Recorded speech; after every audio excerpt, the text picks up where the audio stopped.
नमस्कार। आप सभी का स्वागत है आपके अपने YouTube चैनल तथागत एडुजोन पर। आज 2 अगस्त है। जैसा कि हम देख रहे हैं 2 अगस्त को बंगाली वेंकैया जी का जन्मदिवस मनाया जा रहा है। ये वही बंगाली वेंकैया हैं जिन्होंने भारतीय ध्वज जो है उसकी रूपरेखा प्रस्तुत की थी। तो जो हम तिरंगे के रूप में आज भारतीय ध्वज को अपनाए हैं उसकी रूपरेखा बंगाली वेंकैया जी ने प्रस्तुत की थी। उसके बाद दूसरे व्यक्ति हैं आचार्य प्रफुल्ल चंद्र राय। इन्हें भारत में रसायन विज्ञान के जनक के रूप में जाना जाता है। तो आज भारत इनकी भी जन्मशती को मना रहा है। उसके बाद 1 अगस्त से लेकर के 7 अगस्त तक भारत में स्तनपान विश्व स्तनपान सप्ताह के रूप में मनाया जा रहा है। इसमें भारत भी अपने देश में बच्चों के स्वास्थ्य को सुनिश्चित करने के लिए स्तनपान को बढ़ावा देने के लिए 1 अगस्त से 7 अगस्त तक के बीच में स्तनपान सप्ताह के रूप में इसे मनाने के लिए प्रयास कर रहा है। कल हमने बात की थी कि किस तरीके से भारत में नागरिकता के प्रावधान किए गए थे। नागरिकता के बाद हमने देखा था कि मूल अधिकार के अनुच्छेद 14 से लेकर के 18 तक समता के अधिकार दिए गए थे। अब हम आगे बात कर रहे हैं अनुच्छेद 19 से लेकर के 22 तक के जो स्वतंत्रता संबंधी अधिकार दिए गए हैं उनमें क्या क्या प्रावधान है। तो अनुच्छेद 19 में कहा गया है कि वाक् एवं अभिव्यक्ति की जो स्वतंत्रता है इसमें अनुच्छेद 19 के तहत 7 प्रकार की स्वतंत्रताओं का उल्लेख किया गया है। तो मूल संविधान में अनुच्छेद 19 में 7 प्रकार की स्वतंत्रताओं का उल्लेख था, जिसमें से कहा गया है कि 44वें संविधान संशोधन अधिनियम जो आया था 1978 में, उसमें संपत्ति की जो स्वतंत्रता थी उसको यहाँ से हटा करके संविधान के भाग 12 अनुच्छेद 301 के तहत उसको रख दिया गया है। तो अभी मूल अधिकार में जो 19 है उसमें देखते हैं कि कितनी प्रकार की स्वतंत्रताएं, तो 6 प्रकार की स्वतंत्रताएं शामिल हैं। और जो एक स्वतंत्रता थी संपत्ति का अधिकार, उसको अब अनुच्छेद 300A में शामिल कर दिया गया है। तो मूल अधिकार की जगह पर अब क्या हो गया, वो वैधानिक अधिकार हो गया है। तो अनुच्छेद 1A में क्या है, तो वाक् एवं अभिव्यक्ति की स्वतंत्रता अनुच्छेद 1A में शामिल है। अनुच्छेद 1B में क्या है, तो सभा या सम्मेलन की स्वतंत्रता का अधिकार आपको दिया गया है। अनुच्छेद 1C में संगठन बनाने की स्वतंत्रता है। अनुच्छेद 1D में भ्रमण या स्वतंत्र अबाध संचरण की स्वतंत्रता दी गई कि आप भारत के किसी भी स्थान पर अबाध रूप से संचरण कर सकते हैं। अनुच्छेद 1E में क्या है, तो भारत के किसी भी भाग में निवास की स्वतंत्रता, मतलब आप भारत के किसी भी स्थान के निवासी हो और भारत के किसी भी स्थान में बसना चाहते हो तो वहाँ जाकर के आप रह सकते हैं। फिर अनुच्छेद 1F में क्या है, तो इसमें संपत्ति का अधिकार है। यानी कि जब मूल संविधान था तो संपत्ति के अधिकार को अनुच्छेद 1F के तहत रखा गया था, जिसे अब अनुच्छेद 300A में शामिल कर दिया गया है और 44वें संविधान संशोधन 1978 में ऐसा किया गया था। उसके बाद अनुच्छेद 1G में क्या है, तो कोई भी व्यवसाय या व्यापार अपनाने की स्वतंत्रता शामिल की गई है। इस तरीके से हम देखते हैं कि अनुच्छेद 19 में 6 प्रकार की स्वतंत्रताएं हैं। तो अब हम इनको भी डिटेल में समझते हैं कि अनुच्छेद 19(1) में किस तरीके की स्वतंत्रता का प्रावधान किया गया है। तो अनुच्छेद 19(1) में 1A में वाक् एवं अभिव्यक्ति की स्वतंत्रता दी गई। यहाँ क्या कहा गया, जब प्रत्येक नागरिक को अभिव्यक्ति दर्शाने, यानी कि प्रत्येक नागरिक को क्या है, अभिव्यक्ति दर्शाने यानी कि अपनी बात को कहने और उसके हाव भाव को प्रकट करने, मत देने यानी कि आप किस विचार रखते हैं, यानी कि आपको मत देने का अधिकार दिया गया है। फिर विश्वास एवं अभियोग, यानी कि आपका क्या विश्वास है उसको प्रकट कर सकते हैं, आप किसी के बारे में क्या राय रखते हैं उसको प्रकट कर सकते हैं। लगाने की मौखिक कहा गया है कि आप मौखिक रूप से, लिखित रूप से, छपे हुए मामलों पर स्वतंत्रता, यह क्या देता है, इन पर स्वतंत्रता देता है। तो इन स्वतंत्रताओं को कैसे है कि मौखिक रूप से, लिखित रूप से और हाव भाव के रूप में भी आप प्रदर्शित कर सकते हैं। उच्चतम न्यायालय ने वाक् एवं अभिव्यक्ति की स्वतंत्रता में निम्न को शामिल किया है। किनको, तो अपने या किसी अन्य के विचारों को प्रसारित करने, मतलब आपको लगता है कि किसी का विचार दबाया जा रहा है तो आप उसके विचार को प्रसारित कर सकते हैं और अपने विचार को भी प्रसारित कर सकते हैं। फिर कहा गया है जो प्रेस की स्वतंत्रता है भारत में वो अनुच्छेद 19(1)(a) के तहत आती है। तो न्यूज़पेपर बनाम भारत संघवाद में उच्चतम न्यायालय ने इसे अनुच्छेद 1(a) के तहत माना है। प्रेस की स्वतंत्रता पर वे सभी प्रतिबंध लगते हैं जो कि अनुच्छेद 1(a) के तहत लागू होते हैं। इसीलिए भारत में प्रेस पर जो शांति काल में भी सेंसरशिप लगाया जाता है। हम देखते हैं कि भारत में जो प्रेस है यानी कि मीडिया है, मीडिया पर सेंसरशिप लगा दी जाती है। अगर मीडिया कोई भ्रामक प्रचार करती है या कोई दंगा फैलने की स्थिति होती है तो मीडिया पर वो सारे कानून लागू होंगे जो अभिव्यक्ति की स्वतंत्रता पर लागू होते हैं। उसके बाद कहा गया कि जबकि अन्य देशों में क्या है, तो सिर्फ आपातकाल की स्थिति में प्रेस पर लागू होता है, जबकि भारत में सेंसरशिप का प्रावधान जो किया गया वो शांति काल में भी प्रेस पर लागू हो सकता है। फिर आगे देखते हैं क्या है, तो व्यावसायिक विज्ञापन की स्वतंत्रता, यानी कि हम देखते हैं कि समाचार पत्रों में या टेलीविज़न पर या हर तरीके से जो व्यावसायिक विज्ञापन आते हैं तो उनकी स्वतंत्रता आपके अनुच्छेद 19(1)(a) में शामिल है। उसके आधार पर आपको विज्ञापन करने का अधिकार दिया गया है। फिर है कि फ़ोन टाइपिंग के विरुद्ध आपको अधिकार दिया गया है कि अगर पुलिस गलत तरीके से आपकी फ़ोन टाइपिंग करने की प्रयास करती है तो आप उसके खिलाफ़ सर्वोच्च न्यायालय या उच्च न्यायालय में जाकर के इसके अधिकार के लिए मांग कर सकते हैं कि हमारे साथ ऐसे दुर्व्यवहार हो रहा है। फिर प्रसारित करने का अधिकार, अर्थात सरकार का इलेक्ट्रॉनिक मीडिया पर एकाधिकार नहीं है। आप इलेक्ट्रॉनिक मीडिया के अधिकार को मान्यता दे दी गई है अनुच्छेद 19(a) के तहत। इसमें अब इंटरनेट का जो अधिकार है मूल अधिकार के तहत माना जा रहा है। केरल में इंटरनेट का मूल अधिकार दे दिया गया है। अभी जम्मू कश्मीर वाले मामले में आया था तो सर्वोच्च न्यायालय ने कहा कि इंटरनेट का अधिकार मूल अधिकार है, इसलिए सरकार को यह ध्यान देना होगा कि नागरिकों के जो बेसिक राइट हैं उनका हनन ना होने पाए। राष्ट्रीय सुरक्षा के मामले में भी ये चीज़ ध्यान दिया जाएगा। फिर किसी राजनीतिक दल या संगठन द्वारा आयोजित बंद के खिलाफ अधिकार दिया गया है। अब ऐसा होता है कि मान लो हम किसी दल को समर्थन कर रहे हैं और दूसरा दल चाह रहा है कि उस शहर में पूरा बंद कर दिया जाए, तो हम उसके खिलाफ सर्वोच्च न्यायालय में जा सकते हैं कि ऐसा क्यों किया जा रहा है। क्योंकि क्या है कि बंद के खिलाफ अधिकार दिया, क्योंकि बंद को भाई ये कोई कानूनी अधिकार नहीं है किसी का कि पूरे शहर को बंद कर दो या देश बंद कर दो। उसके खिलाफ कोई भी व्यक्ति जाकर के अपनी याचिका सर्वोच्च न्यायालय या उच्च न्यायालय में दायर कर सकता है। सरकारी गतिविधियों की जानकारी का अधिकार, यानी कि जो RTI है, राइट टू इन्फॉर्मेशन एक्ट जो है, ये हमें अधिकार देता है कि सरकारी गतिविधियाँ जो सरकारी कामकाज हैं उसमें जनता की कैसे भागीदारी सुनिश्चित हो, उसको बढ़ावा देने के लिए अगर जब लोगों को जब नॉलेज होगा सरकारी कामकाज का तभी तो भागीदारी बढ़ेगी। तो इसको बढ़ावा देने के लिए अधिकार दिया गया है जनता को कि वो सरकारी कामकाज के बारे में जान सकते हैं। फिर कहा गया शांति का अधिकार, यानी कि हर व्यक्ति को अपने मानसिक विकास के लिए शांति की आवश्यकता होती है और शांति के अधिकार को इसके लिए अनुच्छेद 19(a) में रखा गया है। फिर किसी अखबार पर पूर्व सेंसरशिप जो होती है उसके विरुद्ध अधिकार दिया गया है, यानी कि प्री सेंसरशिप किसी अखबार पर ना लागू किया जाए। क्योंकि ऐसा देखा गया था जब अंग्रेज़ों का समय था तो उसमें बहुत से अखबार ऐसे होते थे जिनको पहले ही बंद कर दिया जाता था, उन पर न्यूज़ आने से पहले ही, खास करके जो कांग्रेस समर्थित अखबार थे उन पर, और बहुत से ऐसे राष्ट्रीय आंदोलनकारी थे जो अखबार चलाते थे तो उनके अखबारों को बंद कर दिया गया था। तो उस चीज़ को रोकने के लिए भारत में अब कहा गया कि प्री सेंसरशिप पर प्रतिबंध लगाया जाएगा। उसके बाद कहा गया कि प्रदर्शन एवं विरोध का अधिकार दिया गया है, लेकिन हड़ताल का अधिकार नहीं दिया गया है। मतलब भारत का कोई भी नागरिक प्रदर्शन कर सकता है, विरोध कर सकता है, अपनी बात को जाहिर करने के लिए प्रदर्शन और विरोध दोनों कर सकता है, लेकिन वो हड़ताल नहीं कर सकता है। हड़ताल करने का मतलब ये हुआ कि आप कारों का हनन नहीं कर सकते हैं, क्योंकि आप बंद करना चाहते हैं वो अच्छी बात है, आप विरोध करिए, प्रदर्शन करिए, लेकिन हड़ताल करने में होता है कि बहुत सा नुकसान हो जाता है, बहुत से काम ऐसे होते हैं, ज़रूरी काम हो जाते हैं, वो भी बंद हो जाते हैं। तो ऐसा ना हो इसके लिए हड़ताल को रोकने की बात कही गई है। फिर नवीन जिंदल बनाम भारत संघवाद 2002 में आया था, उसमें राष्ट्रीय ध्वज फहराने की जो स्वतंत्रता है उसको भी वाक एवं अभिव्यक्ति की स्वतंत्रता के तहत शामिल कर लिया गया है। तो भारत में 2002 से पहले क्या था, जो राष्ट्रीय ध्वज है इसको सीमित गतिविधियों में ही फहराने की स्वतंत्रता थी। एक था कि शाम होने के बाद आपको उतारना होता था, हर व्यक्ति अपने निजी तरीके से झंडे को नहीं फहरा सकता था। तो अभी 2021 में हमने 21 और 22 से देखा है कि सरकार ने 15 अगस्त के बाद से हर घर झंडा अभियान के तहत झंडा स्वतंत्र फहराने की सबको स्वतंत्रता दे दी गई। लेकिन 2002 में ही सीमित मात्रा से बढ़कर के हमने प्रयास किए जिससे कि निजी व्यक्ति भी झंडे को फहरा सके और इसका ज़्यादा से ज़्यादा हम प्रसार कर सकें। तो जो झंडा फहराना है ये आपका मूल अधिकार है, भारत के राष्ट्रीय एकता को दर्शाने के लिए आप झंडा फहरा सकते हैं। फिर आगे बात कही गई कि वाक एवं अभिव्यक्ति की स्वतंत्रता पर अनुच्छेद 19(2) जो है वो 8 तरीके से प्रतिबंध लगाता है। इसमें कौन कौन से प्रतिबंध हैं, तो कहा गया है कि देश की संप्रभुता और अखंडता के हित में अगर आप कोई भी ऐसी बात कहते हैं, कोई भी ऐसा प्रदर्शन करते हैं, कोई भी ऐसी विरोध करते हैं जिससे क्या है कि देश की संप्रभुता, मतलब जो हमारा संविधान सर्वोच्च है उसके समक्ष या देश की संप्रभुता है उसके समक्ष कोई खतरा तो नहीं होता है, तब उस पर आप पर प्रतिबंध लग सकता है। फिर देश की अखंडता, मतलब ये अगर देश की अखंडता है उसको आप विभाजित करने की प्रयास में कोई बात कहते हैं तो उस पर प्रतिबंध लगाया जाएगा। फिर राज्य की सुरक्षा है, राज्य में सुरक्षा के लिए कहा गया है कि देश की सुरक्षा के समक्ष अगर आप की बात कोई होती है तो उस पर भी प्रतिबंध लगा दिया जाएगा। फिर किसी विदेशी राज्य से मैत्रीपूर्ण संबंध हैं उसके आधार पर, जैसे मान लो भारत और फ्रांस के अच्छे संबंध है, अगर आप फ्रांस के बारे में कोई ऐसी सब बात कहते हैं जिससे फ्रांस के वाले विरोध जताते हैं या भारत और फ्रांस के रिश्ते बिगड़ने शुरू हो जाते हैं तो इसको रोकने के लिए क्या किया जाएगा, तुरंत प्रतिबंध लगा दिया जाएगा आपकी बात पर। फिर कहा गया कि न्यायालय की अवमानना, भारत में न्यायिक स्वतंत्रता को सुनिश्चित किया गया है। इस दिशा में कहा गया कि अगर आप न्यायालय की अवमानना करते हैं तो आपकी बात को तुरंत रोक दिया जाएगा, यानी कि आपके जो अनुच्छेद 19(1) अधिकार देता है उसको रोक दिया जाएगा। ठीक है। फिर कहा गया किसी को अपराध करने के लिए प्रेरित करने के लिए, अगर आप ऐसी कोई बात कहते हैं जिससे अपराध प्रेरित हो या कोई व्यक्ति अपराध करने के लिए प्रेरित हो जाए तो वहाँ पर आपकी जो वाक एवं व्यक्ति की स्वतंत्रता है उस पर रोक लग जाएगी।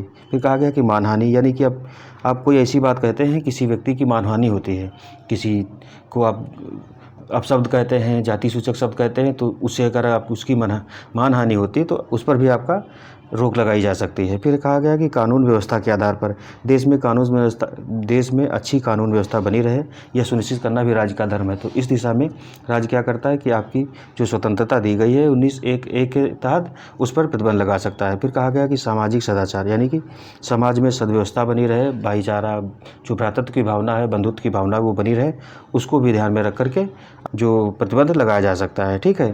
फिर 19(1)(b) देखते हैं। तो 19(1)(b) में कहा गया है आपको शांतिपूर्वक सभा या सम्मेलन की स्वतंत्रता दी गई है। भारत के जितने भी नागरिक हैं उनको क्या है तो शांतिपूर्वक वो सभा कर सकते हैं या सम्मेलन कर सकते हैं। इसकी स्वतंत्रता अनुच्छेद 19(1)(b) देता है आपको। इसके तहत प्रत्येक भारतीय नागरिक को क्या है तो सभा या सम्मेलन में भाग लेने की स्वतंत्रता है। इसका उपयोग केवल सार्वजनिक भूमि पर बिना हथियार किया जा सकता है और यह अनुच्छेद स्वयं पर 2 प्रतिबंध धारण करता है।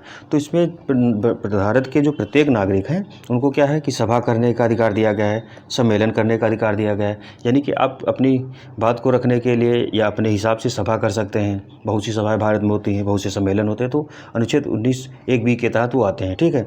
और उनमें क्या कंडीशन रखी गई कि वो सभा कैसी होनी चाहिए तो सार्वजनिक भूमि पर हो सकती है।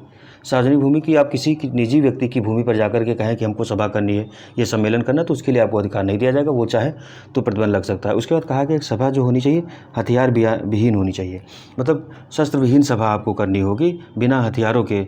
अगर आप कहीं भी सभा करते हैं और उसमें आप लाठी डंडा या फिर गोला बारूद या बंदूक लेकर के जाते हैं तो वो आपकी उस सभा पर तुरंत प्रतिबंध लगाया जा सकता है। इसमें 2 प्रतिबंधों की बात भी कही गई। क्या है तो सभा शांतिपूर्ण होनी चाहिए, यानी कि आप कहीं भी सभा या सम्मेलन कर रहे हैं तो शांतिपूर्ण होना चाहिए, उससे कोई व्यवस्था खराब ना हो। ठीक। फिर कहा गया कि सभा शस्त्र विहीन होनी चाहिए, यानी कि आप हथियार लेकर के कोई सभा नहीं कर सकते हैं, इससे दूसरों को खतरा होगा और उस खतरे को देखते हुए आप पर प्रतिबंध लगाया जा सकता है।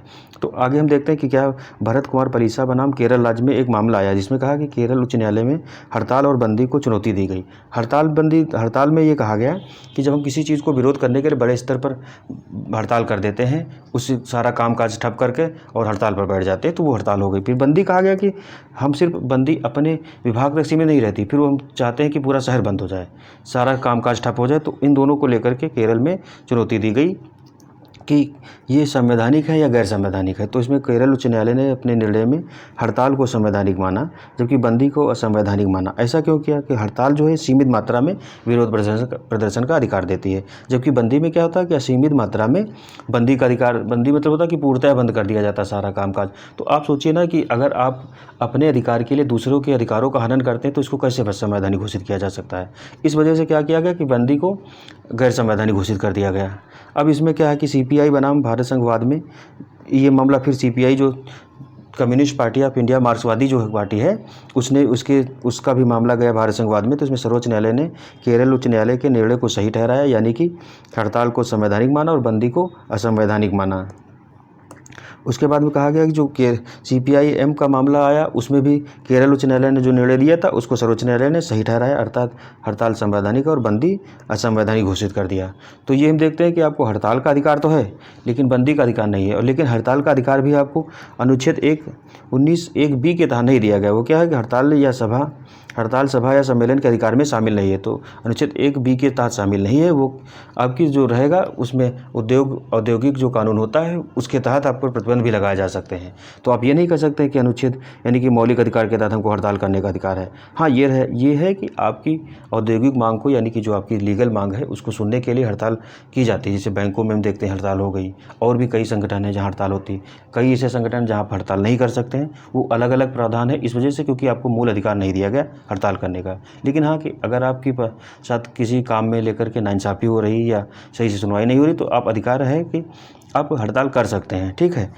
उसके बाद अनुच्छेद 19(3) जो है इस पर 2 प्रतिबंध लगाता है, यानी कि अनुच्छेद 1(b) के तहत जो आपको अधिकार मिला है सभा या सम्मेलन का, उस पर अनुच्छेद जो 3 है वो दो आधारों पर प्रतिबंध लगाता है। क्या है? तो देश की संप्रभुता, एकता और अखंडता के आधार पर। मतलब आप कोई ऐसी हड़ताल या बंदी या सभा या सम्मेलन नहीं करेंगे जो देश की संप्रभुता, एकता और अखंडता के समक्ष खतरा उत्पन्न करती हो।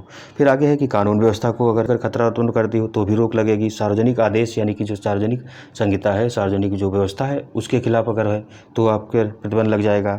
उसके बाद कहा गया कि अगर क्षेत्र में यातायात को प्रभावित करती है। हमने कहा ना कि आपका अधिकार दूसरे के अधिकार को छीनने वाला नहीं होना चाहिए। तो ऐसा मान लिया आप सड़क पर जाकर के सभा सम्मेलन करने लगते तो उस पर तुरंत रोक लगा दी जाएगी ना, कि अगर आप सड़क पर सभा सम्मेलन करते तो वहाँ क्या होगा? यातायात प्रभावित होगा। अगर यातायात प्रभावित होगा तो दूसरे लोगों के भी तो अधिकार हैं, आप ही के अधिकार थोड़े हैं। तो उनको भी बढ़ावा देने के लिए सरकार क्या करेगी? आपके जो सभा सम्मेलन है उसको रोक सकती है। तो इस आधार पर हम देखते हैं कि हड़ताल जो सभा सम्मेलन है उस पर 2 प्रतिबंध लगाए जाते हैं। फिर सीआरपीसी की धारा 144 1973 के अंतर्गत एक न्यायाधीश किसी संगठित बैठक को किसी व्यवधान के खतरे के तहत रोक सकता है।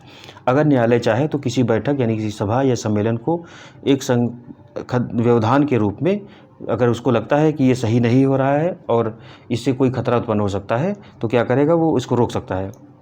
इसी तरीके से जो मामला आया था एनआरसी वाला, तो उसमें दिल्ली के आसपास जो लोग बैठे थे, आंदोलन कर रहे थे, हड़ताल किए थे और सभा या सम्मेलन एक तरीके से कहा है उसको किए थे, तो उसमें सर्वोच्च न्यायालय ने एक समय के बाद कहा कि आपका अधिकार ऐसा नहीं होना चाहिए जो दूसरों के अधिकार को छीनता हो। क्योंकि हो क्या रहा था, काफ़ी लंबे समय से वो जो हाईवे था एक पूरा उसका साइड जाम किए हुए थे, तो उसमें क्या हो रहा था, आने जाने वाले लोगों को बहुत दिक्कत हो रही थी। तो उसको संज्ञान में लेते हुए सर्वोच्च न्यायालय ने कहा कि आपको अधिकार है कि आप अपनी बात को रखने के लिए सभा सम्मेलन करें और विरोध प्रदर्शन जताएं, लेकिन वो विरोध प्रदर्शन आपका ऐसा नहीं होना चाहिए कि दूसरे के लोगों के अधिकारों का हनन करने वाला हो। तो इसी बात को कहा गया कि न्यायालय चाहे तो किसी व्यवधान के खतरे के तहत रोक सकता है इसको।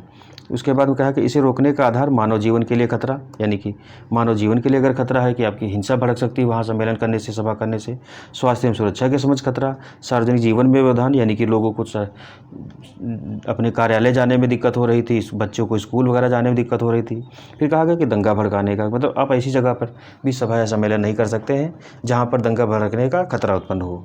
फिर आगे कहा गया कि भारतीय दंड संहिता की धारा जो 141 है उसके तहत 5 या उससे अधिक लोगों को संगठन को गैर कानूनी घोषित हो सकता है। अगर धारा 141 लागू है और आप सभा या सम्मेलन करना चाहते हैं तो उसमें 5 लोगों से अधिक जो संगठन है उसको गैर संवैधानिक घोषित कर दिया जा सकता है और आपके इस अधिकार पर प्रतिबंध लगा दिया जा सकता है।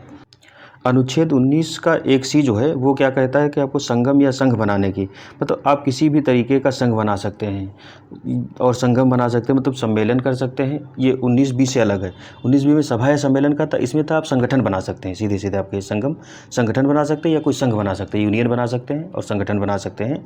ये अधिकार आपको, यानी कि एसोसिएशन और यूनियन जो बनाने का अधिकार है वो आपको अनुच्छेद 19 1C देता है। तो इसमें कहा है कि सभी नागरिकों को सभा, संघ अथवा सहकारी समितियां, इसको संविधान में अनुच्छेद 19 1C के तहत 97वें संविधान संशोधन द्वारा 2011 में शामिल किया गया। जो सहकारी समितियां हैं इसको गठित करने का अधिकार, मूल अधिकार आपका 2011 से बना है। गठित करने का अधिकार होगा। इसमें राजनीतिक दल जैसे कि कंपनी, साझा फर्म बना सकते हैं, समितियां बना सकते हैं, क्लब स्थापित कर सकते हैं, संगठन बना सकते हैं, जो व्यापार संगठन थे उनका गठन कर सकते हैं, या अन्य लोगों की अन्य इकाइयों को बनाने का अधिकार आपको दिया गया है। यानी कि इस तरीके के संगठन आप बना सकते हैं। जो राजनीतिक पार्टियां भी इसी तरीके से बनती हैं। तो इन सारे अधिकारों को अनुच्छेद 1C के तहत रखा गया है, 19 1C जो है। इसमें कहा गया कि जो अनुच्छेद 19 4 है इस पर राज्य द्वारा युक्तियुक्त प्रतिबंध लगा सकता है। कौन कौन से? तो भारत की एकता एवं संप्रभुता के समक्ष अगर खतरा है, अगर आप ऐसा कोई संगठन या एसोसिएशन बनाते हैं जो भारत की संप्रभुता के समक्ष खतरा है। भारत ने अभी कुछ समय पहले कई ऐसे संगठनों को बैन भी किया है जो भारत की संप्रभुता के समक्ष खतरा उत्पन्न कर रहे थे और भारत में सांप्रदायिकता को बढ़ावा दे रहे थे। सार्वजनिक आदेश एवं नैतिकता को ध्यान में रखते हुए राज्य इन पर प्रतिबंध लगा सकता है। यानी कि नैतिकता को भी अगर विखंडित कर रहे हैं, सार्वजनिक जो व्यवस्था है उसको अगर चुनौती दे रहे हैं तो इन पर प्रतिबंध लगाया जा सकता है। उच्चतम न्यायालय ने व्यवस्था दी है कि श्रम संगठनों को मोलभाव करने, हड़ताल करने एवं तालाबंदी करने का कोई अधिकार नहीं है। मतलब जो श्रम संगठन है उनको क्या है कि मोलभाव करने का अधिकार, तालाबंदी करने का अधिकार नहीं दिया गया है। हड़ताल के अधिकार की उपयुक्त औद्योगिक कानून के तहत नियंत्रित किया जा सकता है। मतलब जो आपको तालाबंदी करने का, हड़ताल करने का, इस तरीके का जो अधिकार है ये अनुच्छेद 19 के तहत नहीं आता है। उसको किसमें, औद्योगिक जो कानून होते हैं उनके तहत नियंत्रित किया जाएगा। उन पर प्रतिबंध भी लागू हो सकते हैं और उन्हें नियंत्रित भी किया जाएगा। तो जो औद्योगिक कानून होते हैं उनके आधार पर उसको विनियमित किया जाएगा। तो ये चीज़ ध्यान रखिए कि अगर आता है कभी भी श्रम संगठनों को, जितने भी लेबर यूनियन होते हैं, वो अनुच्छेद 43 में आता है कि आप उनको संगठन बनाने का, अपनी मांग रखने का, जो यूनियन बनते हैं उसके आधार पर किया जाएगा। और बाकी जो हर तरीके के लेबर कोड बनते हैं उनके आधार पर उनको विनियमित किया जाता है। तो आगे हम देखते हैं क्या है। तो अनुच्छेद 1D के तहत आबाद संचरण की स्वतंत्रता है। आबाद संचरण से मतलब यहाँ ये है कि आप भारत में कहीं भी आ जा सकते हैं, इस पर आपको कोई रोक नहीं होगी सामान्य परिस्थितियों में। तो यह क्या, यह स्वतंत्रता प्रत्येक नागरिक को देश के किसी भी हिस्से में संचरण यानी कि आने जाने का अधिकार प्रदान करती है। वह स्वतंत्रतापूर्वक एक राज्य से दूसरे राज्य में, यानी कि एक राज्य से दूसरे राज्य में, आप जम्मू कश्मीर के हैं तो तमिलनाडु जा सकते हैं, आप गुजरात के हैं तो अरुणाचल प्रदेश जा सकते हैं, अरुणाचल प्रदेश का गुजरात जा सकता है। इस तरीके से आप कहीं भी जा सकते हैं भारत में, या एक राज्य में एक स्थान से दूसरे स्थान पर जा सकते हैं। मतलब अगर आप यूपी के ही हैं तो यूपी में कहीं भी आ जा सकते हैं, इस पर कोई रोक नहीं लगाई गई है। यह राष्ट्रीय सोच को बढ़ावा देने का काम करता है। तो इससे होता क्या है कि अगर आप भारत भ्रमण करते हैं, एक जगह से दूसरी जगह जाते हैं तो भारत के बारे में जानते हैं और उसके बाद में राष्ट्रीय सोच को बढ़ावा मिलता है। आप स्थानीयता से दूर आकर के राष्ट्रीयता की भावना से ओतप्रोत होते हैं। लेकिन अनुच्छेद 19(5) क्या करता है, इस पर 2 प्रतिबंध लगाता है। क्या है, एक तो है अनुसूचित जनजातियों के क्षेत्र में, यानी कि अनुसूचित जनजातियों की अपनी विशेष संस्कृति, सभ्यता और रीति रिवाज होते हैं और उनका जो पहनावा होता है वो अभी मेन जो मुख्य समाज है उससे अलग है। तो इसमें कहा गया कि उनमें छेड़खानी ना हो, छेड़छाड़ ना हो और उनको कम से कम लोगों द्वारा डाला जाए। इस वजह इसको रोकने के लिए किया गया है कि अनुसूचित जनजातियों के क्षेत्रों में कम से कम लोग जाएँ, इस चीज़ को ध्यान में रखा गया। फिर कहा गया कि आम जनता के हित में आप ऐसे कहीं जगह नहीं, किसी जगह नहीं जा सकते हैं जहां आम जनता को दिक्कत हो। मान लो कोई आप ऐसा व्यवसाय करते हैं जहां जो काफ़ी ज़्यादा टफ है, ठीक है, और आप ऐसी जगह जाते हैं जहां लोग विरोध कर रहे हैं इसका, तो वहां पर आपको रोका जा सकता है। इन चीज़ों को ध्यान में रख करके इस पर प्रतिबंध भी लगाए गए हैं। अनुच्छेद 1E के तहत क्या है, तो निवास की स्वतंत्रता दी गई है आपको। निवास की स्वतंत्रता मतलब यह है कि आप भारत के किसी भी देश के निवासी हो और भारत के किसी अन्य देश में रहना चाहते हो तो आपको इसकी स्वतंत्रता दी गई है। यानी कि भारत में एकल नागरिकता की बात की गई है। मतलब आप भारत के किसी भी स्थान में रहते हो, नागरिक कहाँ के, आप भारत के कहलाएंगे। तो उसी को ध्यान में रखकर कि भारत के आप किसी भी स्थान में जाकर के बस सकते हैं, इस पर कोई प्रतिबंध नहीं। लेकिन अनुच्छेद 19 आगे चल कर के इन पर प्रतिबंध लगाएगा, किन किन आधारों पर लगाएगा वो हम देखेंगे। तो प्रत्येक नागरिक को देश के किसी भी हिस्से में बसने का अधिकार है। इसके 2 भाग हैं, कौन सा, तो देश के किसी भी हिस्से में रहने का अधिकार दिया गया है, आपको जाकर के रह सकते हैं, अस्थायी रूप में इससे निवास कर सकते हैं। देश के किसी भी हिस्से में व्यवस्थित होने का अधिकार, मतलब आप स्थायी रूप से रह सकते हैं, अपना घर बना करके, यानी कि डोमिसाइल वहाँ का बन सकते हैं। और अस्थायी मतलब कि आप किराए पर जाकर रह सकते हैं। तो दोनों ही अधिकार आपको हैं। यह राष्ट्रवाद को, यह भी राष्ट्रवाद को प्रोत्साहित करता है कि आप जहाँ जाएंगे वहाँ की संस्कृति से परिचित होंगे। तो ये तो अच्छी बात है भारत के लिए। लेकिन अनुच्छेद 19(6) जो है इस पर प्रतिबंध लगाता है। क्या है, तो अनुसूचित जनजातियों के क्षेत्र में हमने पहले ही बताया कि वहाँ उनकी विशेष संस्कृति होती है, तो उसमें कम से कम छेड़खानी हो, उसको ध्यान में रखते हुए इस पर प्रतिबंध लगाया जाता है। फिर कहा गया कि आम जनता के हित में, मतलब ऐसी जगह आप नहीं जा सकते हैं जहाँ आप मान लो कोई ऐसा, फिर यही कि आप ऐसा कोई व्यवसाय करते हैं जो बहुत सार्वजनिक नहीं है, उसमें क्या होगा कि आप पर प्रतिबंध लगाया जा सकता है ना, कि आप वो ऐसी जगह मत जाइए कि जहाँ लोगों को दिक्कत होती हो आपके उस व्यवसाय को लेकर के। तो उस आधार पर आप पर प्रतिबंध लगाया जा सकता है। जैसे कि देश के कई भागों में जनजातियों के संरक्षण, संस्कृति संवर्धन के लिए प्रयास किया जा रहा है। न्यायालय ने किनको, तो जैसे वैश्या है कोई, तो उसके देश में जाकर के कहीं भी रहने की स्वतंत्रता पर प्रतिबंध लगाया जा सकता है। कोई अपराधी है तो इस चीज़ को ध्यान में रखते हुए उसके घूमने पर प्रतिबंध लगाया जा सकता है। तो इन आधारों पर हम देखते हैं कि ये अनुच्छेद 19(6) प्रतिबंध लगाता है। फिर अनुच्छेद 1G जो है, 1F जो था हमने बताया 44वें संविधान संशोधन 1978 द्वारा उसको 300A में शामिल कर दिया गया। अब वो वैधानिक अधिकार बन गया जो संपत्ति का अधिकार था। तो अनुच्छेद 1G देखते हैं, सीधे क्या बात करता है, तो व्यापार एवं व्यवसाय की स्वतंत्रता। मतलब भारत के अगर आप नागरिक हैं तो भारत में आप कहीं भी कोई भी व्यवसाय या व्यापार अपना सकते हैं, इस पर कोई प्रतिबंध नहीं होगा। तो इसमें कहा गया कि सभी नागरिकों को किसी भी व्यवसाय को करने, पेशा अपनाने एवं व्यापार शुरू करने का अधिकार होगा। यह अधिकार बहुत विस्तृत है क्योंकि आप कोई भी पेशा अपना सकते हैं। पहले क्या था, जातीय आधार पर पेशे अपनाए जाते थे, लेकिन अब वैसी परंपरा या प्रथा नहीं, क्योंकि संविधान सबको अधिकार देता है कि आप जिसमें सक्षम है और जो करना चाहते हैं आप कर सकते हैं, इस पर कोई प्रतिबंध नहीं होगा। यही चीज़ यहाँ कही गई, क्योंकि यह जीवन निर्वाह हेतु आय से संबंधित है। मतलब आपको अधिकार है कि आपका जीवन निर्वाह कैसे करते हैं और उसके लिए आय अर्जित कैसे करते हैं, ये आपका अधिकार है। आप अपनी मानसिक योग्यता और स्वस्थता के आधार पर कोई भी व्यवसाय अपना सकते हैं। तो अनुच्छेद 7 क्या कहता है, 19(7) इस पर निम्न प्रतिबंध लगाता है। क्या है, तो आप ऐसा कोई व्यवसाय या व्यापार नहीं करेंगे जो जनता के हित में ना हो। तो इस आधार पर कहा गया कि आम जनता के हित में ध्यान में रख करके इस पर प्रतिबंध लगाया जा सकता है। फिर है कि अगर आपके पास कोई तकनीकी योग्यता नहीं है और आप वैसा व्यवसाय व्यापार करना चाहते हैं तो उस पर भी प्रतिबंध लगाया जा सकता है। कहा गया कि राज्य जिस पर प्रतिबंध लगा रखा हो, राज्य अपनी तरफ से कुछ ऐसे व्यवसाय होते हैं जिन पर प्रतिबंध लगा देता है। जैसे कि परमाणु ऊर्जा वाला है, वो भारत सरकार की जो एजेंसियां हैं वही करेंगी, तो उस पर आप अपना व्यवसाय या व्यापार नहीं शुरू कर सकते हैं। और भी कोई ऐसी चीज़ें होंगी जिनको राज्य चाहे तो रोक सकता है। तो इस आधार पर हमने देखा कि अनुच्छेद जो 19 है वो 6 तरीके की स्वतंत्रताएँ देता है, और ये स्वतंत्रताएँ हमारे लिए परीक्षा में तो महत्वपूर्ण हैं ही हैं, लेकिन आम जीवन में भी इनका बहुत ज़्यादा महत्व है। कि हम देखते हैं कि अगर हम कहीं भी जाकर के आज के समय में एक आम नागरिक के रूप में भी हमको इनकी बहुत ज़्यादा ज़रूरत होती है, कहीं भी इनकी ज़रूरत पड़ती है। तो अधिकार क्योंकि हमको संविधान ने दिए, और हमें जब तक पता नहीं होंगे तब तक हम उनका उपयोग कैसे करेंगे, तो इसलिए इनको जानना बहुत ज़रूरी है। फिर आगे हम बात करते हैं, अनुच्छेद 20 में कहा गया है कि अगर आप अपराधी ठहराए गए हैं, यानी कि अपराधी ठहराए गए व्यक्ति को संवैधानिक संरक्षण देता है। तो संविधान जो किसी व्यक्ति को अगर अपराधी ठहराया जाता है तो उस स्थिति में संविधान किन किन मामलों में संरक्षण देता है उसकी बात की गई। तो अनुच्छेद 20 का 1 कहता है कि कोई पूर्वपद प्रभाव कानून नहीं होगा। मतलब इसका क्या है, तो इसके अनुसार किसी भी व्यक्ति को किसी भी अपराध के लिए तब तक दोषी नहीं ठहराया जा सकता जब तक कि उस व्यक्ति ने अपराध के समय लागू किसी कानून का उल्लंघन ना किया हो। और साथ ही क्या है कि उस व्यक्ति को उससे अधिक दंड नहीं दिया जाएगा, जिससे जितना दंड क्या है कि जितना उस समय उस कानून में दंड का निर्धारण किया गया हो। अर्थात अनुच्छेद 20(1) क्या है, तो भूतलक्षी विधान का निषेध करता है। मतलब यह है कि आपको कोई भी ऐसा दंड नहीं दिया जाएगा जो उस समय, जैसे मान लिया आपने आज कोई अपराध किया तो आज के अपराध पर वही दंड आपको लागू होगा जो आज के समय कानून में दंड का प्रावधान है। अगर इसमें क्या है कि अगर आप ऐसा आज कोई कानून का अनुपालन नहीं करते हैं, यानी कि कोई अपराध करते हैं, तो उस पर दंड आज के कानून के हिसाब से लागू होगा, ना कि आपके 1 साल बाद कानून बनता है वो दंड आज के कानून अपराध पर लागू नहीं होगा। इसको कहा गया कि भूतलक्षी विधान, मतलब कि पीछे किए गए किसी काम पर आगे आने वाले समय में कानून बनाकर हम लागू करना चाहें तो वो नहीं लागू हो पाएगा। तो इसीलिए कहा गया कि भूतलक्षी विधान का निषेध करता है। मतलब जिस समय आपने अपराध किया है और उसी समय जो कानून लागू है उसी कानून के तहत आपको अपराध की सज़ा दी जाएगी। आने वाले समय में उस पर कानून बना करके अपराध की सज़ा नहीं दी जाएगी, ये चीज़ कहा गया है। आगे बात करते हैं, अनुच्छेद 20(2) कहता है क्या, दोहरा दंड नहीं दिया जाएगा। मतलब एक ही अपराध के लिए आपको 2 बार दंडित नहीं किया जाएगा। क्या है, तो किसी व्यक्ति को एक ही अपराध के लिए 1 से अधिक बार दंडित नहीं किया जाएगा।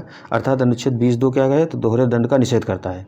तो आप इसका मतलब सीधे समझ गए कि अगर एक बार आप अपराध करते हैं तो उसका दंड आपको एक ही बार दिया जाएगा, 2 बार या 1 से अधिक बार आपको उसको दंड का भागीदार नहीं बनाया जाएगा। लेकिन इसमें कुछ चीज़ें हैं, क्या है, तो दोहरे दंड के अंतर्गत जो प्रशासनिक दंड है वो शामिल नहीं किया जाएगा। अब प्रशासनिक दंड का मतलब ये होता है कि आपने कोई ऐसा काम किया जिसका प्रभाव बहुत ज़्यादा व्यापक पड़ता है, तो उसमें आपको कई तरीके के दंड दिए जा सकते हैं, ये चीज़ है। तो उसमें कहा गया कि ये अपवाद है कि जो प्रशासनिक दंड है उसको आपको, ये जो सामान्य दंड है उसके यानी कि CRPC या IPC उससे तहत इसको नहीं लाया जाएगा। तो हम ये चीज़ देखते हैं। अनुच्छेद 3 देखते हैं। अनुच्छेद जो 20 का 3 है, ये क्या कहता है, स्वाभिशंसन नहीं किया जाएगा। मतलब क्या है कि किसी अभिव्यक्ति को अपने विरुद्ध गवाही देने के लिए बाध्य नहीं किया जा सकता है, लेकिन जांच के दौरान फिंगरप्रिंट, ब्लड सैंपल, हस्ताक्षर इत्यादि के लिए बाध्य किया जा सकता है। इसमें यह कहा गया कि अगर पुलिस आपको पकड़ के ले जाती है और वो कहती है कि आप अपने खिलाफ गवाही दो, तो उस स्थिति में आपको पुलिस बाध्य नहीं कर सकती। इसीलिए आपने देखा होगा कि पुलिस के समक्ष जो दी गई गवाही कोर्ट में मान्य नहीं होती है।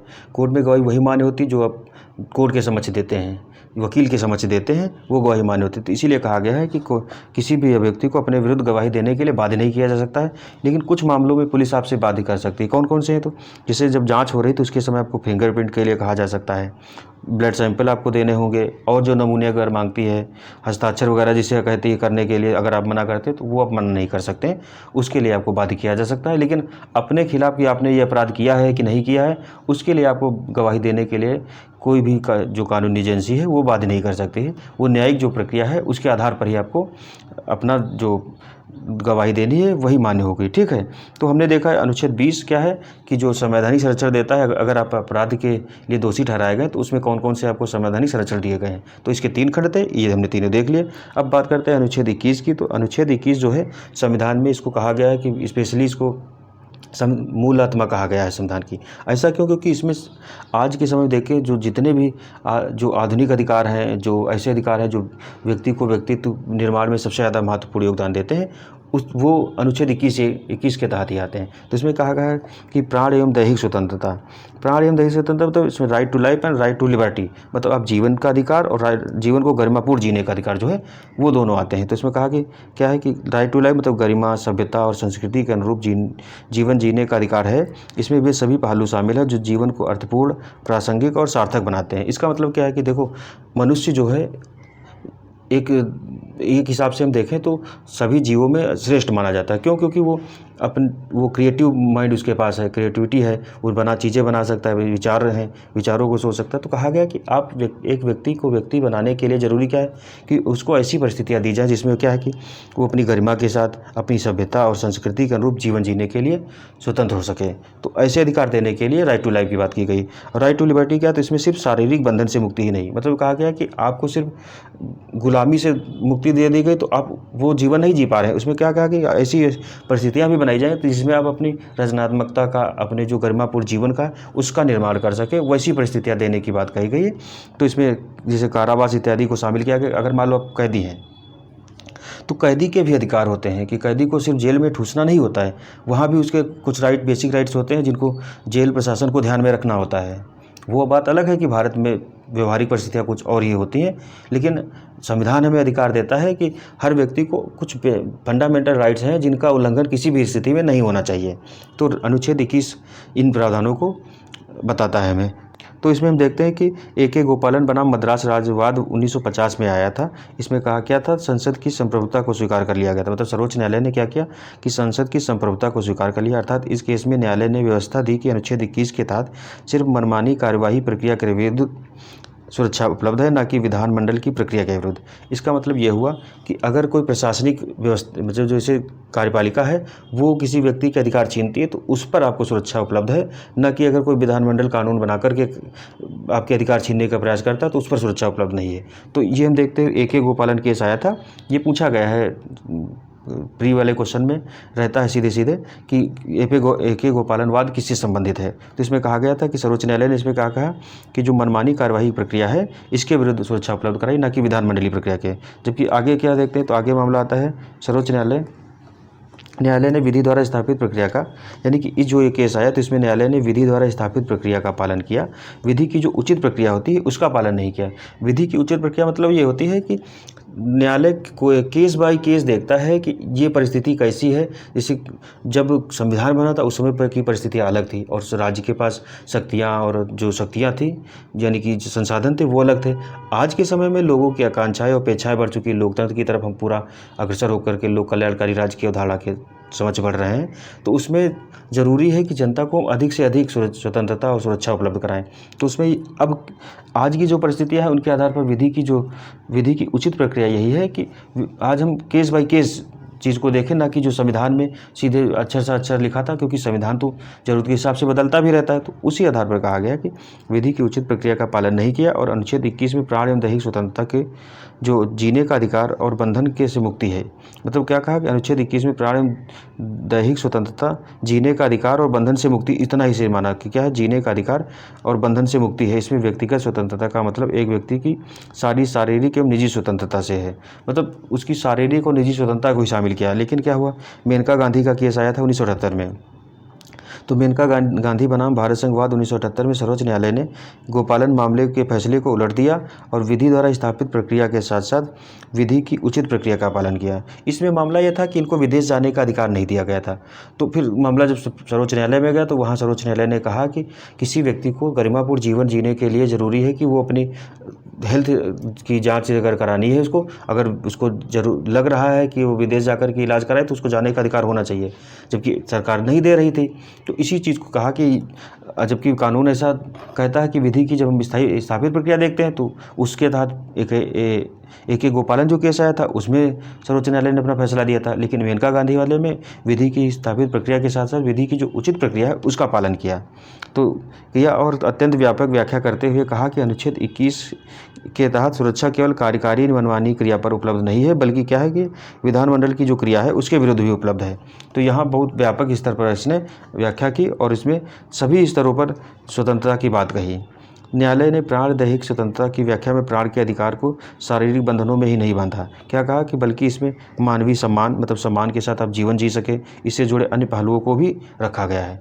तो मानवीय तरीके से आप जीवन जीने के लिए जो जो चीज़ें आवश्यक है उस सारी चीज़ें इसमें शामिल की गई हैं। इसके तहत निम्न प्रावधान शामिल किए गए हैं। इसमें से कुछ जो महत्वपूर्ण प्रावधान है हम देखते हैं कौन कौन से हैं।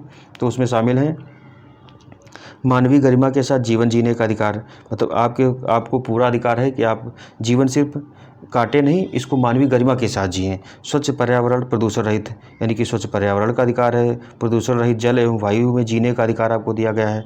हानिकारक उद्योगों के विरुद्ध सुरक्षा प्रदान की गई है कि आपके आसपास अगर कोई हानिकारक उद्योग होता है तो आप अपनी आवाज़ को बुलंद करके और न्यायालय द्वारा मांग करें कि ये ऐसे जो उद्योग हैं इनको ऐसी जगह लगाया जाए जहां मानव बस्ती कम से कम हो। उसके कहा जीवन रक्षा का अधिकार, मतलब आपको अपनी जीवन रक्षा का अधिकार दिया गया है। निजता का अधिकार है। निजता का अधिकार मतलब है कि अगर आप प्राइवेट स्पेस में बंद कमरे में आप कुछ भी अपने स्तर पर कुछ भी करते हैं तो उसके लिए आपको दोषी नहीं ठहराया जाएगा। निजता का मतलब आपकी प्राइवेसी में राज्य खंडन नहीं देगा कि आप बंद कमरे में क्या करते हैं। लेकिन याद रखिए सारे जो अधिकार दिए गए वो एब्सोल्यूट अधिकार नहीं है, मतलब आप कुछ भी नहीं कर सकते हैं, क्योंकि आपका अधिकार वहीं तक है जहां तक किसी दूसरे के अधिकार का हनन ना होता हो। ये चीज़ का भी आपको ध्यान में रखना है। फिर कहा गया आश्रय का अधिकार, मतलब ये है कि आप अनाथ नहीं घूम सकते हैं, जिसे अनाथ आश्रय चलाए जाते हैं और तरीके के आश्रय पाने के, जैसे वृद्धावस्था स्कीम जो चलती है, अनाथालय अनाथों के लिए स्कीम चलती है। ये सारी जो स्कीम चलाई जाती है इसीलिए चलाई जाती है कि आपको आश्रय पाने का अधिकार है। स्वास्थ्य का अधिकार है। स्वास्थ्य का अधिकार मतलब कि आपको उचित स्वास्थ्य, मतलब गरिमापूर्ण जीवन के लिए ज़रूरी है कि आप स्वस्थ रहें। तो स्वास्थ्य के लिए क्या होगा कि राज्य ऐसी स्कीम चलाती है जैसे आयुष्मान भारत योजना, और हर राज्य में हम देखते हैं कुछ ना कुछ योजनाएं चलती रहती हैं। फिर 14 वर्ष तक की उम्र तक निःशुल्क शिक्षा। ये कहा गया है कि जो RTE यानी कि राइट टू एजुकेशन का जो अधिकार है, ये सभी जो बच्चे हैं उनको 14 वर्ष तक की उम्र तक निःशुल्क शिक्षा का प्रावधान करता है। तो फिर कहा गया है निःशुल्क कानूनी सहायता का अधिकार दिया गया है, मतलब एक इसमें मिनिमम क्राइटेरिया है कि इससे कम एज जो आय वाले व्यक्ति हैं उनको निःशुल्क कानूनी सहायता उपलब्ध कराई जाएगी, और जो सक्षम है वो अपनी प्राइवेट भी उपलब्ध करा सकते हैं। एक राज्य का दायित्व है, अगर आपको कोई वकील नहीं मिल रहा तो राज्य आपको वकील उपलब्ध कराएगा। फिर है कहा गया कि अकेले कारावास में बंद होने के विरुद्ध अधिकार है, मतलब आपको अकेले कारावास में बंद नहीं किया जाएगा, ये आपका मौलिक अधिकार है। त्वरित सुनवाई का अधिकार, अगर आपके खिलाफ कोई कार्रवाई चल रही है या आपका कोई केस है तो उसमें अगर जल्दी सुनवाई नहीं होती, हम देखते हैं कि न्यायालय में सालों सालों केस चलता रहता है, तो ये कहीं ना कहीं हमारे मूल अधिकार का एक तरीके से देखें तो हनन है। लेकिन अब केस इतने ज़्यादा हैं, न्यायालय की भी दिक्कत है, लेकिन संविधान हमको अधिकार देता है कि हमारी जो भी मामला है उसकी त्वरित सुनवाई की जाए। फिर कहा गया कि हथकड़ी लगाने के विरुद्ध अधिकार, अगर आप कोई ऐसा जघन्य अपराध नहीं करते तो आपको हथकड़ी नहीं लगाई जाएगी, ये चीज़ ध्यान रखिए। हथकड़ी लगाने के विरुद्ध आपको अधिकार दिया गया है। फिर है कि अमानवीय व्यवहार के विरुद्ध अधिकार, मतलब आपके साथ कोई ऐसा व्यवहार नहीं करेगा, चाहे वो अधिकारी कर्मचारी हो, अमानवीय व्यवहार आपके साथ नहीं किया जाएगा। अगर कोई करता है तो आपको राइट है कि आप उसके खिलाफ अपनी अपील दायर करें।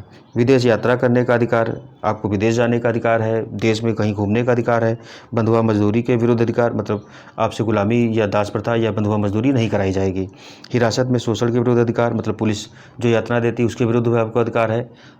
हम देखते हैं बहुत ज़्यादा इस तरीके के पुलिस यातना के केस आते हैं, लेकिन उसमें दिक्कत यही है कि जो लोग समझदार हैं, जो पढ़े लिखे हैं और जिनको अपने अधिकार पता है, उनके साथ शोषण नहीं उतना हो पाता है। लेकिन भारत की अभी ज़्यादातर आबादी जो है उन अधिकारों को नहीं जानती है, तो शोषण का शिकार हो जाती है। आपातकालीन चिकित्सा सुविधा का अधिकार, ये राज्य मुहैया कराता है। अगर आपके पास ऐसी कोई स्थिति है जिसमें आप स्वास्थ्य सुविधा नहीं ले पा रहे हैं तो चिकित्सा की सुविधा राज्य उपलब्ध कराएगी। फिर निष्पक्ष सुनवाई का अधिकार, ये भी आपको अधिकार देता है अनुच्छेद 21 कि आपकी भेदभाव रहित जो सुनवाई हो वो निष्पक्षता सहित हो। फिर कैदी के लिए जीवन की आवश्यकताओं का अधिकार, मतलब एक कैदी की भी जीवन की जो बेसिक आवश्यकताएं होती है उनको ध्यान में रखा जाए। सूचना का अधिकार, मतलब RTI राइट टू इन्फॉर्मेशन, हमें प्रशासनिक कार्यों के बारे में पता करने का अधिकार देता है। प्रतिष्ठा का अधिकार मतलब है कि हमारे जीवन के में प्रतिष्ठा के साथ हम जी सकें, उसका भी अधिकार देता है। सामाजिक एवं आर्थिक न्याय एवं सशक्तिकरण का अधिकार, मतलब सामाजिक न्याय की बात करता है एवं आर्थिक न्याय एवं सशक्तिकरण का अधिकार देता है। फिर कहा कि शोर से प्रदूषण मुक्ति, यानी कि जो ध्वनि प्रदूषण होता है उसके खिलाफ भी हमको अधिकार दिया गया कि अगर कोई बहुत ज़्यादा ध्वनि करता है तो हम अपने इस अधिकार का उपयोग करके उसके खिलाफ केस दर्ज करा सकते हैं। धारणीय विकास का अधिकार मतलब सतत विकास। सतत विकास का मतलब होता है कि हम अपनी आवश्यकताओं को, आज की आवश्यकताओं को भविष्य की पीढ़ियों की शर्त पर पूरा ना करें। तो भविष्य की पीढ़ियों के लिए भी हम संसाधन बचाते हुए जो आज की आवश्यकताएं पूरी करते हैं उनको सतत विकास कहा जाता है। तो सतत विकास का जो अवधारणा है इसका भी अधिकार दिया गया है। फिर अपनी पसंद की शादी करने का अधिकार, ये मॉडर्न अधिकारों में आता है कि आज के समय में हम देखते हैं जिस तरीके से ज़रूरतें बदल रही उस तरीके से अधिकार भी हमारे बढ़ते जा रहे हैं। फिर अनुच्छेद 21A शामिल किया गया था। इसके तहत आपको शिक्षा का अधिकार दिया गया है। शिक्षा का अधिकार मतलब क्या है कि 6 से 14 वर्ष तक के जो बच्चे हैं इनको निःशुल्क एवं अनिवार्य शिक्षा उपलब्ध कराई जाएगी। ये राज्य का दायित्व है। भारत 1950 में उपलब्ध नहीं करा पाया था, लेकिन मूल जो DPSP हम देखते हैं उसमें शामिल किया गया था इसको। लेकिन जैसे जैसे भारत के पास सापेक्ष परिस्थितियाँ आ पाई, भारत ने इसको अधिकार के रूप में दे दिया। इसका निर्धारण राज्य करेगा। यह व्यवस्था 86वें संविधान संशोधन अधिनियम 2002 द्वारा दी गई है। इससे पहले राज्य के पास दायित्व था, लेकिन अब इसको अधिकार बना दिया गया है। तो सर्व शिक्षा को पूरा करने के लिए अनुच्छेद 45 और अनुच्छेद 51A में भी संशोधन किया गया है। तो अनुच्छेद 21A जोड़ा गया 86वें संविधान संशोधन द्वारा, और 45 में भी संशोधन किया गया, 51 में भी किया गया, 51A में किया गया। इसमें क्या किया गया है 45 में? तो 86वें संविधान संशोधन के बाद इसमें जो 6 से लेकर के 14 वर्ष तक के बच्चों की शिक्षा की बात थी, इसको हटा करके 0 से 6 वर्ष तक के सभी जो बच्चों की शिक्षा का है, शिक्षा एवं पोषाहार की जो बात की गई उसको शामिल कर दिया गया। तो आंगनबाड़ी, प्री स्कूलिंग वाली जो क्लास देखते हैं, जो 0 से 6 तक के बच्चे आंगनबाड़ी, और जो प्राइवेट में प्री वाली स्कूलिंग वाली भी देखते हैं, वो सारी चीज़ें इसी के तहत कवर की जाती हैं। उसके बाद अनुच्छेद 51A क्या कहता है? तो मूल कर्तव्य क्या होगा? तो माता पिता का मूल कर्तव्य होगा कि वे अपने बच्चों को, यानी कि माता पिता या जो अभिभावक हैं बच्चों के, वो अपने बच्चों की शिक्षा का अवसर उपलब्ध कराएं। ये आपका मूल कर्तव्य दे दिया गया है। तो हमने यहाँ तक देखा कि अनुच्छेद 21 क्या क्या प्रावधान करता है। आगे बात करते हैं कि भारतीय जो दंड संहिता है उसकी धारा 309 में आत्महत्या को एक दंडनीय अपराध माना गया है। तो आत्महत्या भारत में दंडनीय अपराध में शामिल होती है। इस धारा को अनुच्छेद 21 के साथ जोड़कर देखा जाए या नहीं, इसको लेकर के विवाद उत्पन्न हो गया। इस विवाद के फलस्वरूप रति नाम बनाम भारत संघवाद में सर्वोच्च न्यायालय ने क्या कहा? इसको जीवन के अधिकार के तहत मान लिया। मतलब अनुच्छेद 21 के तहत, प्राणी एवं दैहिक स्वतंत्रता के तहत इसको मान लिया, जो आत्महत्या का अधिकार है। ये दंडनीय अपराध है या तो जीवन जीने के अधिकार के साथ शामिल किया गया, अर्थात गरिमा के साथ जीने के साथ अधिकार के साथ साथ आत्महत्या को भी मान लिया गया। ये अनुच्छेद 21 के तहत माना गया। लेकिन मामला फिर आया कोर्ट के पास। तो इसमें ज्ञान कौर बनाम पंजाब राज्य में न्यायालय ने अपने पूर्व में दिए गए निर्णय को उलट दिया तथा आत्महत्या के अपराध को एक दंडनीय अपराध माना। देखा कि इससे तो कोई भी व्यक्ति आत्महत्या, क्योंकि भारत में देखते कई मामलों में आत्महत्या हो जाती, इसमें जबरन भी हत्या करा दी जाती और उसको भी आत्महत्या घोषित कराया जाता है। तो ऐसी परिस्थिति में न्यायालय ने कहा कि आत्महत्या के अपराध को एक दंडनीय अपराध माना। फिर आगे बात आई कि वही गरिमा के साथ जीने के अधिकार के साथ ही गरिमा के साथ मरने का भी अधिकार जो है, इसको बोलते हैं कि अगर व्यक्ति एक गरिमा के साथ जी रहा है तो उसको मौत गरिमा के साथ हो, उसके लिए भी तो प्रावधान होना चाहिए। तो उसमें कहा गया कि जो पैसिव यूथेनेसिया है इसको दया मृत्यु बोलते हैं। पैसिव यूथेनेसिया को दया मृत्यु बोलते हैं हम। तो इसमें ऐसी कंडीशन होती है कि व्यक्ति मान लो इसे ऐसी किसी असाध्य बीमारी से ग्रसित है जिसमें बचने की संभावना बहुत कम है, वो वेंटिलेटर पर पड़ा है। अब वो तो ना होश में है, ना चल सकता, ना फिर सकता है, और ऐसा 1-2 साल नहीं, ज़्यादा साल तक होता है। तो ऐसे में व्यक्ति और उसके घर वाले भी चाहेंगे कि जब व्यक्ति के बचने की और कोई भी उसमें सुधार होने की संभावना नहीं, तो ऐसे व्यक्ति को जीने से अच्छा है उसको मौत दे दी जाए, वो ज़्यादा उसके लिए गरिमापूर्ण रहेगा। क्योंकि गरिमा के साथ जीने का अधिकार के साथ गरिमा के साथ मरने की भी अधिकार होना चाहिए। तो इसको ध्यान में रखते हुए पैसिव यूथेनेसिया का प्रावधान किया गया। इसमें सर्वोच्च न्यायालय के दिशा निर्देशानुसार इसे अब लिविंग विल के तहत अनुच्छेद 21 के तहत राइट टू विल लाइफ में शामिल कर लिया गया है। मतलब जीवन जीने के अधिकार के तहत इसको शामिल किया गया है पैसिव यूथेनेसिया को। पैसिव यूथेनेसिया में होता है कि चिकित्सकीय आधार पर डॉक्टर क्या करते हैं, उसमें जो सपोर्टिंग मतलब मेडिकल सपोर्ट है उसको हटा देते हैं, व्यक्ति खत्म हो जाता है। ये चीज़ है इसमें भारत में। इसमें और एक्टिव यूथेनेसिया होता शब्द एक आता है। एक्टिव यूथेनेसिया में क्या होता है कि किसी को ऐसे जिससे उसकी मौत हो जाए, तो दोनों में फ़र्क है। उसमें दवा देकर के व्यक्ति की मृत्यु होती है, और जो पैसिव में है कि सपोर्टिंग जो सिस्टम, हेल्थ सपोर्टिंग सिस्टम है, उनको हटा दिया जाता है तो व्यक्ति स्वतः समाप्त हो जाता है। अब इसको अपनाया कब गया है? तो इसे अरोड़ा शानबाग केस में सर्वोच्च न्यायालय ने पहली बार 2011 में पैसिव यूथेनेसिया को मान्यता दी है। तो पैसिव यूथेनेसिया को भारत में सर्वोच्च न्यायालय के द्वारा 2011 में मान्यता दी गई। ये मामला था कि अरोड़ा शानबाग एक नर्स थी, 1990 के दशक या में क्या थी, वो नर्स थी, तो उनके साथ बलात्कार हुआ था। बलात्कार में उनकी स्थिति इतनी ख़राब हो गई कि वो पिछले करीब 25 से 30 सालों से वेंटिलेटर पर पड़ी थी। तो उनमें कोई स्थिति में भी सुधार नहीं हो रहा था। उनकी जो देखभाल है, उनके परिवार वाले भी लगभग साथ छोड़ चुके थे। तो ऐसी स्थिति में उनके जीवन को देखा जा रहा था कि इनको क्या जीना चाहिए, क्योंकि इसमें इनकी स्थिति में कोई सुधार नहीं हो रहा। वो कोमा में थी, न बोल पा रही थी, न चल पा रही थी। तो ऐसी स्थिति में कोर्ट में केस गया। केस में सुनवाई करते हुए सर्वोच्च न्यायालय ने कहा कि हम पैसिव यूथनेसिया का अधिकार देते हैं, कि ऐसी परिस्थिति में व्यक्ति का जीने से अच्छा मरना बेहतर है। तो इस तरीके की जो भारत में से मान्यता दी गई है, पैसिव यूथनेसिया की दी गई है। कई देश हैं जो एक्टिव यूथनेसिया को भी मान्यता देते हैं, लेकिन भारत जो है मानवीय जीवन को ज़्यादा महत्व देता है। इस वजह से इसने एक्टिव यूथनेसिया की जगह पर पैसिव यूथनेसिया को महत्व दिया है। इसमें भी डॉक्टरों की देखरेख में ऐसा होता है। आप कोई भी किसी व्यक्ति को मार करके नहीं बोल सकते दया मृत्यु हमने दे दी, वो डॉक्टर की देखरेख में ही होगा। इस तरीके की भी प्रतिबंध लगाए गए हैं इस पर। तो यहाँ तक हमने देखा। अब बात करते हैं अनुच्छेद 22 के तहत सामान्य विधि के तहत एवं निवारक निरोध के तहत जो गिरफ्तारी पर संवैधानिक संरक्षण दिया गया है।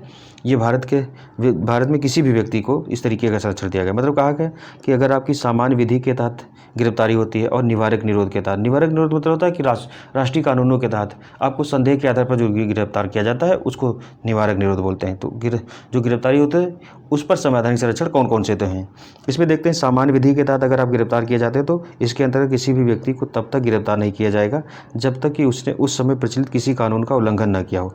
हम 20 में देखा थे कि आपको सज़ा उसी अपराध के लिए दी जाएगी जिस समय उस अपराध के लिए कोई कानूनी प्रावधान हो। तो वही बात 22 कहता है कि जब तक उसने उस समय प्रचलित किसी कानून का उल्लंघन न किया हो तब तक उसको सज़ा गिरफ्तार नहीं किया जाएगा, और उसे उतना ही दंड दिया जाएगा जितना कानून में दंड का प्रावधान है। मतलब उस कानून में लिखित दंड से ज़्यादा दंड नहीं दिया जाएगा। फिर कहा गया कि गिरफ्तार व्यक्ति को गिरफ्तारी का कारण बताया जाएगा, क्योंकि आपको क्यों गिरफ्तार किया गया ये कारण जानने का आपका अधिकार है। फिर गिरफ्तार व्यक्ति को 24 घंटे के अंदर निकटतम मजिस्ट्रेट के समक्ष उपस्थित किया जाएगा। आपको जो कानूनी सहायता है उसको उपलब्ध कराने के लिए निकटतम मजिस्ट्रेट जो होगा वहाँ आपको 24 घंटे के अंदर पुलिस का कर्तव्य है कि वो प्रस्तुत करे। इसमें कहा गया कि जो वहाँ तक जाने में यात्रा में जो समय लगेगा उसको नहीं जोड़ा जाएगा। तो अगर कभी कोई ऐसा मामला होता है जिसमें आदमी को ज़्यादा रखने की पुलिस को प्रयास करती है तो उसमें क्या करती, इस टाइम को ज़्यादा दिखा देती है, जो यात्रा में लगा समय है इसको ज़्यादा दिखा देती है। फिर गिरफ्तार व्यक्ति को मनपसंद वकील करने की स्वतंत्रता होगी। ये उसका कानूनी अधिकार और मूल अधिकार भी है कि व्यक्ति को अपने मनपसंद वकील करने की इजाज़त दी जाए। फिर अपवाद क्या है कि इसके तहत किसको किसको गिरफ्तारी के तहत सुरक्षा नहीं दी जाएगी। तो कहा गया कि शत्रु देश के नागरिक होंगे, उनके साथ कानून अपने तरीके से काम करेगा। फिर कहा कि निवारक निरोध के तहत अगर कोई व्यक्ति गिरफ्तार होता है, यानी कि जो 22 का सेकेंड पार्ट है उसके तहत अगर कोई व्यक्ति गिरफ्तार होता है तो इसमें जो ये सामान्य विधि वाली जो सुरक्षा मिलती है व्यक्ति को वो नहीं मिलेगी। तो निवारक निरोध के तहत गिरफ्तारी कौन कौन सी है हम देखते हैं क्या है। इसके तहत क्या है, तो व्यक्ति को दंड देना नहीं बल्कि गैर कानूनी कार्य करने से रोकना है। यह गिरफ्तारी संदेह के आधार पर होती है। इसके साथ गिरफ्तार व्यक्ति को 3 माह से अधिक कैद में नहीं रखा जाएगा। मतलब आपको 3 माह तक कैद में रखा जा सकता है इसके तहत, और संदेह के आधार पर गिरफ्तारी होती है। इसका मतलब दंड देना नहीं बल्कि आपको गैर कानूनी कार्य करने से रोकना है, ये चीज़ है। तो यदि किसी व्यक्ति को 3 माह से अधिक कैद रखना है, अगर निवारक निरोध के तहत किसी को गिरफ्तार किया जाता है और उसे 3 माह से अधिक कैद में रखना है तो उसके लिए 3 सदस्यीय समिति बनाई जाएगी। इस समिति में 2 न्यायाधीश होंगे और 1 विधि विशेषज्ञ होगा। तो 3 सदस्यीय समिति बनेगी, वो सुझाएगी कि इस व्यक्ति को 3 माह से अधिक कैद में रखना है या नहीं। फिर कहा कि यह समिति 3-3 माह के अंदर जितनी बार अनुमोदन करेगी उस व्यक्ति को 3-3 माह के लिए कैद किया जा सकेगा। लेकिन क्या है कि यह अवधि 1 वर्ष से अधिक नहीं होनी चाहिए। अगर 1 वर्ष से अधिक किसी को कैद में रखना है तो उसके लिए क्या होगा कि यदि 1 वर्ष से किसी व्यक्ति को कैद में अधिक रखना है तो इसके लिए संविधान में संशोधन करने की आवश्यकता होगी। 1 साल तक तो आप निवारक निरोध के तहत किसी व्यक्ति को इस तरीके से रख सकते हैं कैद में, लेकिन 1 साल से ज़्यादा अगर आपको रखना है तो उसके लिए संविधान संशोधन करना होगा। इसके तहत गिरफ्तार व्यक्ति को सक्षम प्राधिकारी द्वारा गिरफ्तारी का कारण बताया जा सकता है। जरूरी नहीं है, क्यों? क्योंकि यदि सक्षम प्राधिकारी को लगता है कि कारण बताने से देश की संप्रभुता और एकता विभाजित होगी तो वह कारण नहीं बताएगा और यह गलत नहीं माना जाएगा। तो इसमें कारण आपको बताया भी जा सकता है, डिपेंड करता है कि उनका संदेह किस प्रकार का है। अगर राष्ट्रीय सुरक्षा से रिलेटेड है तो हो सकता है आपको कारण ना भी बताया जाए, और यह सामाजिक सुरक्षा से हो सकता है बता भी दिया जाए। निवारक निरोध के तहत गिरफ्तार व्यक्ति को यह अधिकार है कि वह गिरफ्तारी के आदेश के विरुद्ध अपना प्रतिवेदन करे। मतलब इसमें भी आपको यह अधिकार दिया जाता है कि अगर सरकार ने आपको, यानी कि जो कानूनी एजेंसियां हैं उन्होंने आपको अगर गिरफ्तार किया है तो उनके खिलाफ आप अपना प्रतिवेदन दें कि हमको गिरफ्तार किया गया है और हमको इस पर कानूनी सहायता दी जाए और अपनी बचाव के लिए मनपसंद वकील कर सकता है। तो वकील करने के अधिकार आपको दिया गया इसमें भी। फिर कहा गया कि नोट क्या है, तो 44वें संविधान संशोधन 1978 में जो निवारक निरोध के तहत गिरफ्तारी थी उसको क्या कहा गया, जो कैद की अवधि है 3 माह है तो इसको 3 माह की जगह 2 माह करने का प्रावधान किया गया था 1978 में 44वें संविधान संशोधन द्वारा।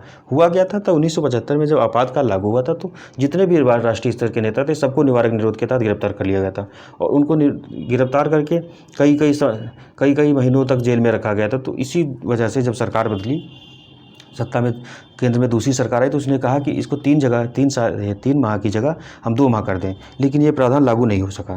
तो अभी जो भारत में व्यवस्था है वो क्या है, 3 माह तक ही है। अगर निवारक निरोध यानी कि संदेह के आधार पर आपको गिरफ्तार किया जाता है तो 3 माह तक बिना किसी कार्रवाई के आपको गिरफ्तार किया जा सकता है। उसमें भी आपका अधिकार है कि आप वकील कर सकते हैं और गिरफ्तारी के खिलाफ आप अपना उसमें भी आपको अधिकार है कि गिरफ्तारी के खिलाफ अपना बचाव कर सकें। ठीक है, तो हमने यहाँ तक देखा स्वतंत्रता संबंधी अधिकार जो अनुच्छेद 1919 से लेकर के 22 तक दिए थे, हमने इन अधिकारों को समझ लिया। आज हमने यहाँ तक समझ लिया। अब आगे जो शोषण के विरुद्ध अधिकार और धर्म संबंधी अधिकार दिए गए उनको हम अगले लेक्चर में देखेंगे। तब तक के लिए धन्यवाद। जय हिंद, जय भारत।